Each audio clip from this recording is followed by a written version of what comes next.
जो माथे पे लगे तो तिलक बन जाए, जो तन पे चढ़े तो जज्बा बन जाए। कभी चोट लगी तो मरहम बन जाए, कभी हार के गिरे तो हौसला बन जाए। जब सजे उन पे तो पदक बन जाए, घुले जब उनमें लहू बन जाए। These men are today some of India's greatest athletes. They are some of the fittest athletes you've ever seen, and they are also India's true sons of the soil. We're here to trace the journeys of these men like Deepak Nivas Hooda, India's captain, through their own words. Deepak, आप पहली बार अखाड़े पे कब उतरे? मैं अखाड़े में 2009 से मैंने कबड्डी स्टार्ट किया है, तो तब तो फैमिली प्रॉब्लम की वजह से कबड्डी चूज़ किया था, क्योंकि जॉब कबड्डी में पहले से ही अच्छी रही है। जैसे अपने इंडियन नेवी, आर्मी, एयरफोर्स और जितनी भी रेलवेज हैं, ONGC, air India, Bharat petroleum, तो मैंने सोचा कि कोई जॉब मिल जाएगी, क्योंकि मदर फादर दोनों की डेथ हो गई थी, तो मैंने सोचा कि कबड्डी में जॉब जल्दी मिल जाएगी। तो तब तो इस करके मैं कबड्डी ग्राउंड में उतरा था। और उस समय कबड्डी उतना प्रसिद्ध खेल नहीं था। हाँ जी। तो मोटिवेशन कहाँ से मिला खेलने के लिए? बस मुझे यही था कि मेरे पास पैसे नहीं थे, फाइनेंशियल कंडीशन ठीक नहीं थी। कबड्डी ऐसा गेम जिसमें एक अच्छा बनियान उठाओ और चल दो बस, लेकिन मेरी फैमिली प्रॉब्लम्स को ठीक करने के लिए मैंने कबड्डी खेलना स्टार्ट किया था। और जब आपने फैमिली को बताया कि मैं प्रोफेशनल कबड्डी प्लेयर बनना चाहता हूँ, तो रिएक्शन क्या था? देखो, पहले तो प्रोफेशनल कबड्डी प्लेयर का कोई वो था नहीं, मैंने तो जॉब के लिए स्टार्ट किया था, लेकिन मुझे थोड़े एक साल में इतना ये हो गया था कि बस इंडिया टीम के लिए खेलना है। लेकिन जब आपने पहली बार कबड्डी खेला था तो कमाई कितनी थी आपका? उस टाइम तो 1-2 साल के करीब तो कोई कमाई नहीं थी, लेकिन जब थोड़ा अच्छा खेलने लग गया तो लोकल टूर्नामेंट्स ही खेलने जाते थे जो हरियाणा में होते रहते हैं। तो 51,000 रुपये पूरे टूर्नामेंट का इनाम होता है, वहाँ पे 7, 8, 9 बच्चे जाते थे खेलने। जीतते तो 3,000, 4,000 रुपये मिलते थे, वो भी जीतते तो। लेकिन आपके फैमिली में कोई और कबड्डी खेलते थे? अब कहाँ से शुरू किया कबड्डी? कोई भी कबड्डी नहीं खेलता था उस टाइम, तो मेरे गांव के 4-5 बच्चे खेलते थे। मेरा दोस्त था एक मेरे साथ पढ़ता था, नरेंद्र हुड्डा करके, तो उसने बोला कि कबड्डी खेलो, फिर आपको जॉब तो मिल ही जाएगी। जब आपने पहली बार PKL के बारे में सुना तो कैसा लगा आपको? बहुत ज़्यादा खुशी थी। 3 दिन 3 रातें हम शूटिंग पे ही रखे लेकिन एक्साइटमेंट इतना ज़्यादा था, मैं खुशी थी इस बात की, जैसे लाइमलाइट में ऐसे गेम आएगा हमारा, टीवी पे आएगा तो कितना ज़्यादा फेम, रिस्पेक्ट मिलेगी, तो खुश बहुत ज़्यादा थे हम। लेकिन जब ऑक्शन हुआ ना तो हमने देखा कि जो उस टाइम इंडिया प्लेयर्स होते थे A ग्रेड कैटेगरी में, सबसे पहले 4 प्लेयर वो लेने थे, तो उन सबके ऊपर ही सारी टीमों का बजट चला गया था, किसी का 40, किसी का 45 लाख, 60 में से चला गया। तो मैं इंतज़ार करके मैं सोचा पता नहीं नंबर कब आएगा। मैं B ग्रेड में था, तब तक इंडिया नहीं खेले था। तो मैंने सोचा नंबर आएगा कि नहीं आएगा, तो मैं प्रैक्टिस पे चला गया था। मैं रनिंग कर रहा था, मेरे पास फ़ोन आया गाँव से मेरे दोस्तों का कि मतलब तेरी 12,60,000 रुपये लग गई। उस टाइम तेलुगु टाइटल्स ने थोड़े पैसे बचा रखे। करेक्ट। तो मैंने उसको मतलब मजाक में बोलते हैं ना, थोड़ा सा गाली सा देके, हाँ मैं ही मिला तुझे मजाक करने को, मुझे मेहनत करने दे। फिर मुझे चतुर्वेदी सर का फ़ोन आया, तो उन्होंने बोला कि बेटा तेरा इंटरव्यू लेना है, टाइम्स ऑफ इंडिया वाले हैं, 1-2 और मीडिया वाले।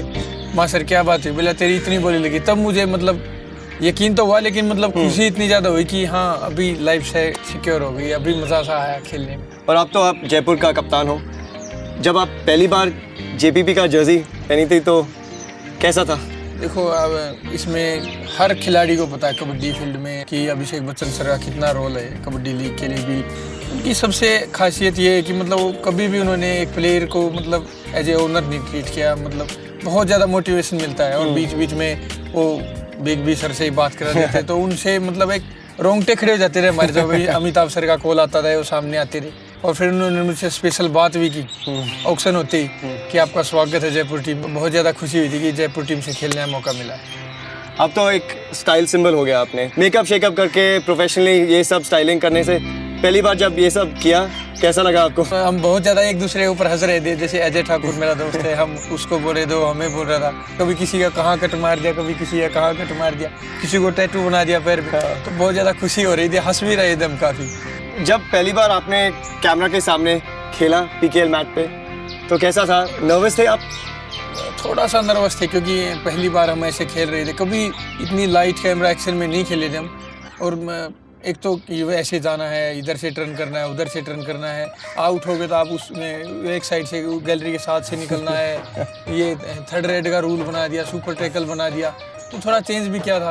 और इतनी पब्लिक के सामने टीवी देख रहा है, आपको मतलब आपके हर चीज़ का ध्यान रखना है। जैसे हम लोकल टूर्नामेंट्स खेलते हैं या नेशनल वगैरह, तो थोड़ा मतलब जुबान पे भी कंट्रोल नहीं रखता, क्योंकि कबड्डी इतना एग्रेसिव खेल है, तो गुस्से में एक दूसरे को कुछ भी बोल देते थे। कई बार गुस्से में गाली भी निकल जाती थी। तो मतलब हम थोड़ा हमारे अंदर डाउट था, क्या बोलना है, कैसे बोलना है, कैसे। थोड़ा हिचकिचाहट तो थी, लेकिन थोड़ी देर में ही वो कबड्डी के अंदर घुस जाते हैं, क्योंकि मैच पे जाने के बाद तो गेम पे ही पूरा फोकस रहता है। पहली बार जब किसी ने आके सेल्फी और ऑटोग्राफ लिया तो कैसा था? मुझे याद है जब हम हैदराबाद का हमारा होम लीग खेल रहे, तो इतनी ज़्यादा उधर पब्लिक ने हमें चीयर किया, मुझे वो सबसे ज़्यादा याद है। तो वहाँ पे वार्म अप भी नहीं करने देती थी पब्लिक, इतना ज़्यादा क्रेज हो गया था पहले सीजन में ही। तो वो तो हमेशा याद रहती है। कई बार तो वार्म अप के बीच में घुस जाते, सोचते कि मतलब ये परेशान करें, लेकिन फिर मतलब वो बात दिमाग में घूमती कि देखो प्यार कितना मिल रहा है। और पहली बार जब आपने सुपर 10 मारा, वो फीलिंग कैसा था? पहली बार सुपर 10 की फीलिंग भी मतलब उस टाइम की जो पहला पॉइंट आता है या पहला सुपर 10 होता है, उसकी फीलिंग तो बया कोई प्लेयर नहीं कर सकता। दीपक, इस साल आपको अर्जुन अवार्ड भी मिला है। अब तक एक्चुअली केवल 25 कबड्डी प्लेयर्स को ये अवार्ड मिला, तो कितना गर्व की बात है ये? देखो, पहले तो जो इंडियन टीम की जर्सी मिलती है, उसकी खुशी अपने देश के लिए खेलने, एक प्लेयर के लिए लाइफ टाइम अचीवमेंट हो। इतने साल देश के लिए खेलना, इतने मेडल्स लाना, और इसी साल अर्जुन अवार्ड मिला। जैसे आपने बोला सिर्फ 25 खिलाड़ी हुआ आज तक, तो मेरा नाम तो इतिहास के पन्नों में दर्ज हो गया। मतलब भी लगता है कि मतलब जिस दिन मरेंगे भी तो लोग याद रखेंगे कुछ कबड्डी में मैंने कमाया है, तो ये खुशी हमेशा रहेगी लाइफ में। और आपके हिसाब से कबड्डी का भविष्य क्या होना चाहिए? कबड्डी का भविष्य तो अभी मुझे नहीं लगता कि मीडिया है ना, और जो मतलब टीवी से इतनी पॉपुलर हुई कबड्डी, इतनी रिस्पेक्ट मिली है, जल्द ही मुझे लगता है ओलंपिक में भी आ जाएगी, क्योंकि अभी बहुत ज़्यादा कंट्रीज इंटरनेशनल टूर्नामेंट्स में आने लगी। पिछले वर्ल्ड कप में देख लो आप, कितनी देशों की टीमें आई थी।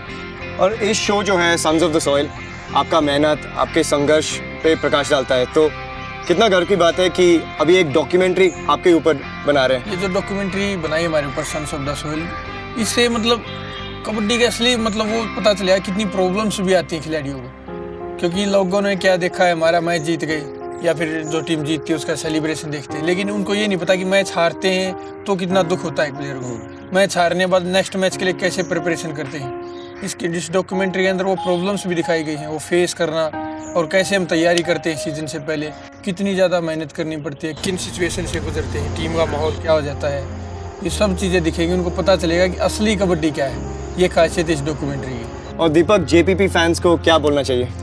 जेपीपी फैंस को मैं ये बोलना चाहूँगा कि बेशक हमारा सीज़न लास्ट इतना अच्छा नहीं रहा, लेकिन हमने बेहतरीन शुरुआत की थी और हमने बहुत ज़्यादा मेहनत की थी, लेकिन हमने प्रॉब्लम्स भी फेस की, और हम फिर से तैयारी करके आएंगे, आप सबकी उम्मीदों पर खरा उतरेंगे।